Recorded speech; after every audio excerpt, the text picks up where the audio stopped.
Hey guys, and welcome in Melliodas Gaming in a new Conflict of Nations video. Welcome to the part 5 of our game, the United States of America. But first, Happy New Year and wish you all the best. First, let's start by upgrading our attack submarines. I'm going for the max level because I need the range 100. Second, I'm going to upgrade my naval recon aircrafts.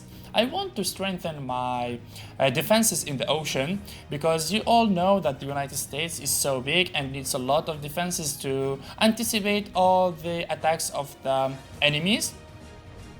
So that's why I'm going for the attack submarines to put them in strategical positions, and going for the naval recon aircrafts because they have a good naval radar and also they are very strong against ships and submarines. So I'm going to build some troops now because I just opened it. I'm going here for the army base level 3, of course, for the heavy bombers and the naval recons. These are my naval recons positioned in all of the intersections there near my Pacific Ocean, and here my troops are getting prepared for New Zealand. This is going to be our first war in the Asian continent, and I'm going to start from the south going to the north, from New Zealand, of course.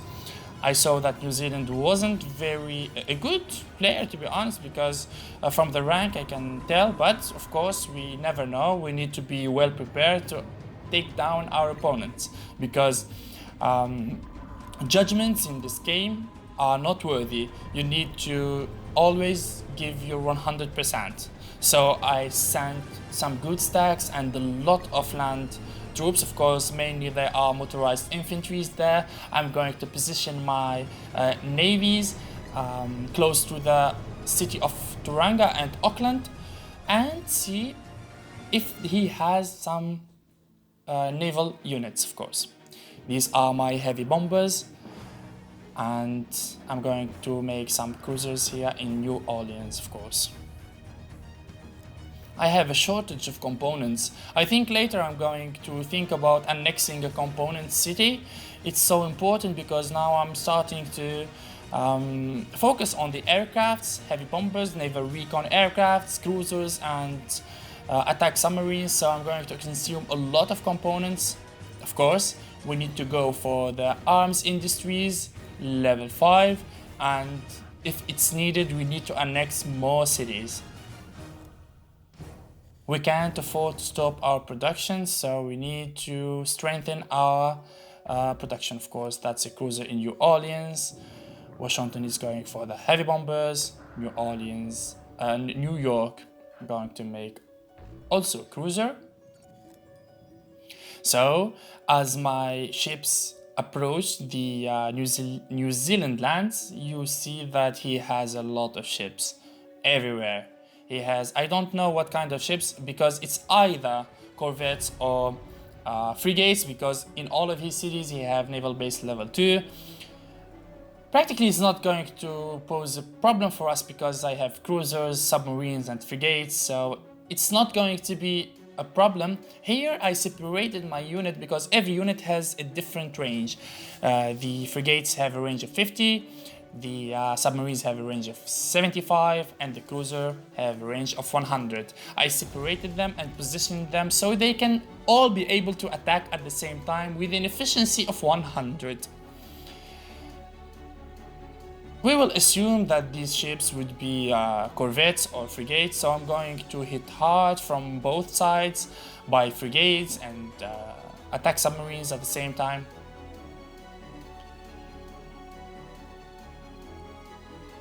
First we need to clear the coast, take down all of his ships, and later use our land troops to enter his cities. Of course I have the range, so I don't have to make a contact with his land units. So I'm going to try to take them from distance. Well, that was so easy. Tauranga is cleared in one single attack. Well, I guess it was only one ship, maybe one corvette there. Yes, it was a corvette from the notification. So practically that's not going to be a problem, it's going to be easy. I will take him down so easily, but first we have to make sure 100% to take him down without casualties and without losing HPs. understand? Because when you encounter normal players or weak players in the game, you should take them down with minimum casualties. We can't afford to lose troops here or lose HP, the VPs of the infantries there, so we need to take them down with all precautions, because later I'm going to use these same troops to attack Australia. I am in a far position from the USA, so mobilizing more troops will take ages to come here, even if I make an airfield and bring them airborne. So I'm going to use all of these troops to attack Australia later. For that, I need to be precautious and don't lose troops there.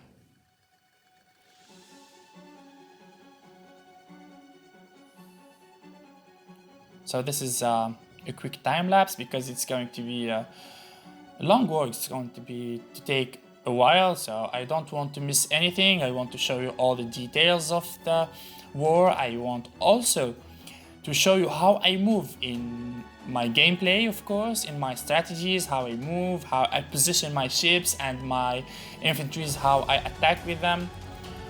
I want to show you all the details.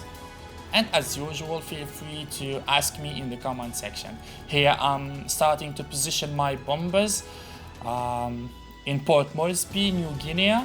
There, it's so close from Australia, so I will position my heavy bombers there. Here I intercepted a naval radar in Christchurch, so I'm going to position some ships close to it. So our land troops are there. He has a lot of infantries, but I'm going to avoid the contact, and I'm going to attack from distance. It's a level 1 or level 2 infantries, maybe 3, I don't know, but that's not a reason to engage them. I need to engage them from distance, of course. And also, if it's possible, I will use my ships to take down the infantries. I will not lose one single infantry in this battle. I need to finish with all of them alive. So here I stop so they can stand up, and I can now attack the other opponent, you understand? So when my infantry is disembarking in the lands of New Zealand, I stop it. The infantry stands, and like that you can order it to attack the other opponent from distance. The second it finishes the disembarking, it will engage automatically, even if you are offline, you understand? So that's a quick trick you need to learn here. After taking down all of his ships, now I'm going to prepare my navy for the next stage later, of course. I will position them so close to the Australian borders. So here we will take the New Zealandian provinces and lands so quickly and finish the war with him. We can't lose time in this game. We need to clean this mess so quickly, because the serious battles and the serious times will come so quickly there.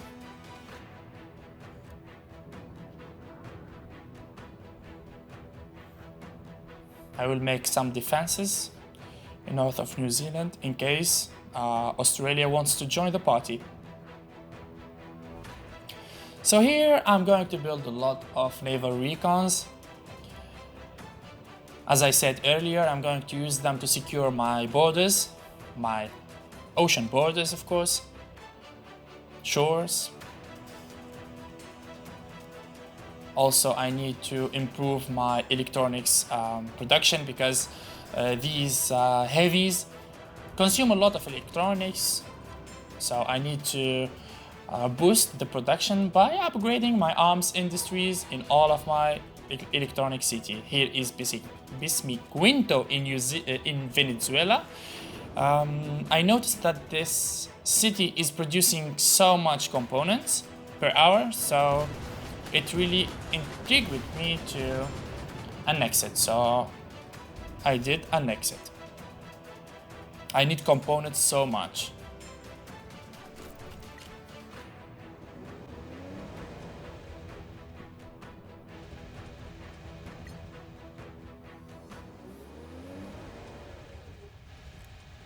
I'm advancing slowly to take his lands and at the same time take as much provinces as I can quickly, because meanwhile I'm roaming in the lands of New Zealand. I'm going to start preparing my navy for Australia, of course. Because even if my infantries are still occupied in New Zealand, I can start the war against Australia. But Australia, well, having a war with Australia requires a lot of strategies, to be honest. And it's mainly a naval strategy, because Australia is so big. It's a continent and you can't attack it easily. You have to make a naval blockade around it.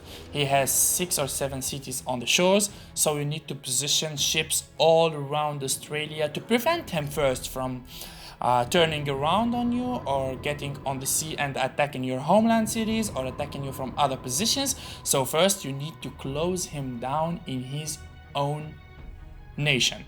That's how we will attack in the next video Australia.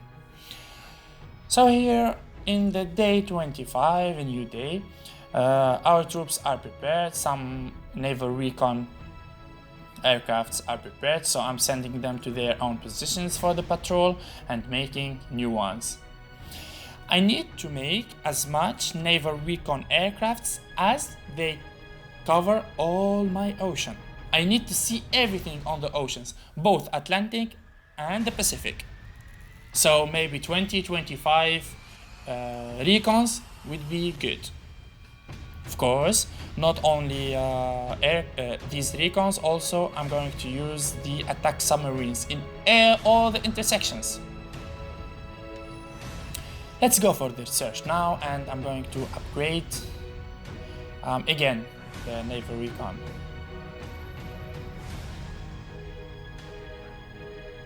Frigate. Well, our attack submarines are full. Maybe I will go for the frigate. I will strengthen my aerial defenses in the navy, because maybe, of course, if an opponent after he will have the naval recon aircrafts, only the frigates will defend it or protect me from these assaults. I started making some mobile anti-airs.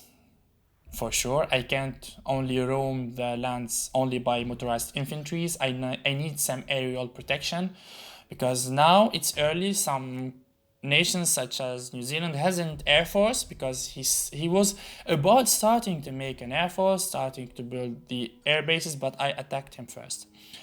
So the next country we will attack, of course, they will have air force.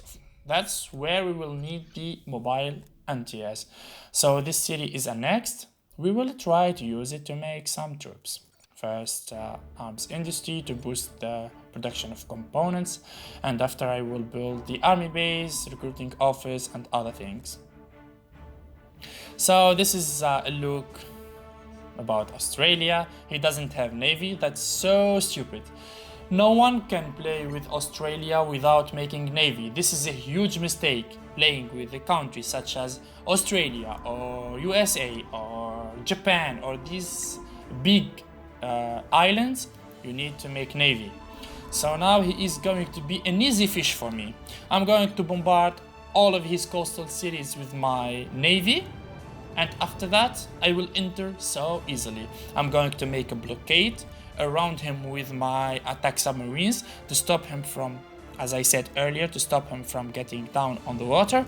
So I will surround all the 6 coastal cities with my attack submarines, and use my frigates and cruisers and also my bombers to bombard his cities.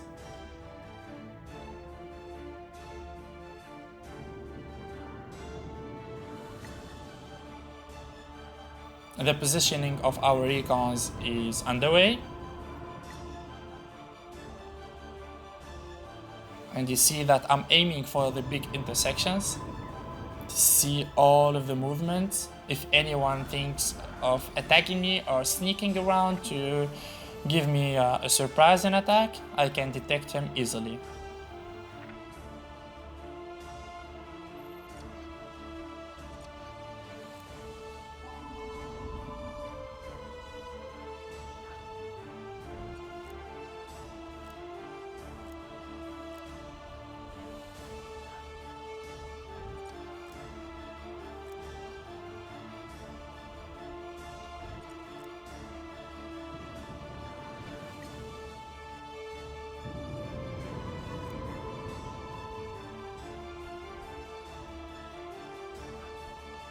building more and more recons and heavy bombers. I need Air Force as much as I need Navy. Also more cruisers. Washington is going for a heavy bomber. Cruiser, of course.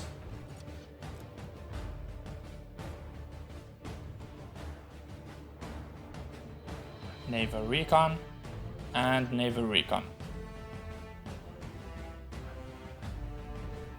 So I have 5 cities producing Navy and 5 cities producing Air Force now. We are going to make a perfect combo to control both air and sea.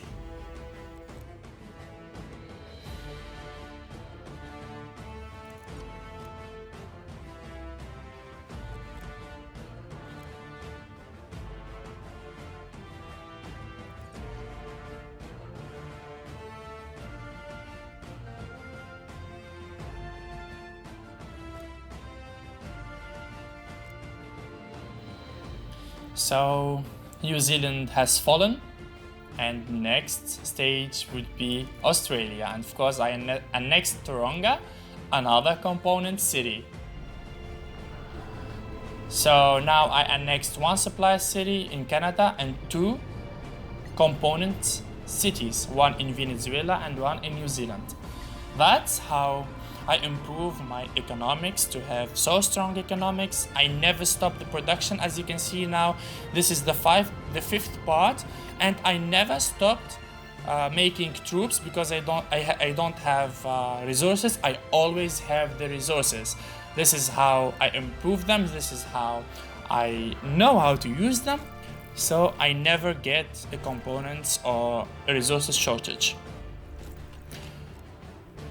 So now I'm going to mobilize my land troops near the coasts of Australia. As I said, first we will use the ships, bombers, and later we enter with the infantries.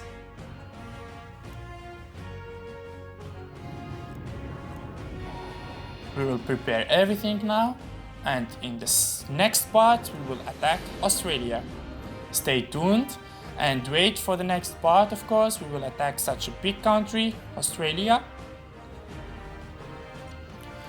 Another time, Happy New Year, and I wish that 2021 would be so much better than the previous and you get back to our normal lives.